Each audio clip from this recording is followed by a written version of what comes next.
Now, I want to also talk about the issues that young people are concerned about. We may be waiting for Anthony Albanese to call the election, but with the unofficial campaign in full swing, one of the jobs parties is going to be targeting young voters as all the demographics start to shift. I want to get an idea on just how that project is going. And I'm joined now by Melbourne student Aiden Verrall. Aiden, thank you so much for coming on Campaign Confidential.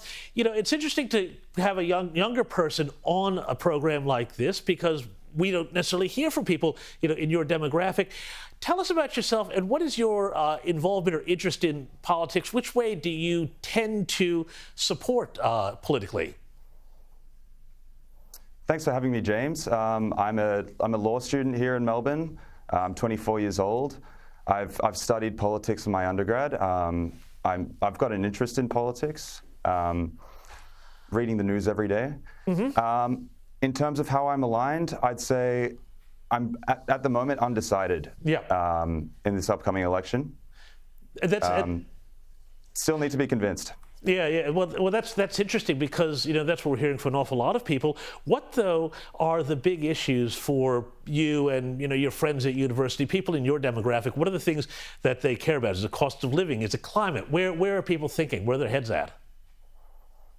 Absolutely, I'd say climate used to be the top priority, I think, among young people, but we're obviously seeing all the pressure from cost of living. That's really become the #1 issue for everyone. I mean, renting is almost impossible. Finding a place to rent, rental vacancies are shockingly low. And we're looking towards the future as well. Housing affordability. We're struggling to see where our future sits in this country.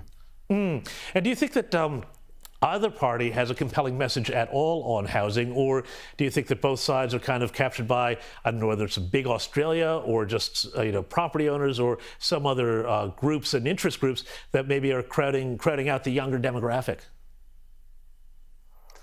I mean, absolutely. I think it's no surprise a lot of politicians have investment properties, and that plays a big role in it. The hesitancy to talk about negative gearing and other issues. I think we've seen the Greens try and create a voter base out of renters, which neither of the two major parties have done. I think really Labor and Liberal, if they want to capture and inspire the youth, they need to focus on this issue. Fascinating. Aiden Verrall, we're going to have to leave it there. Thank you so much for telling us what people in your demographic are thinking about, and particularly about housing. I think that's a big red alert to both major parties.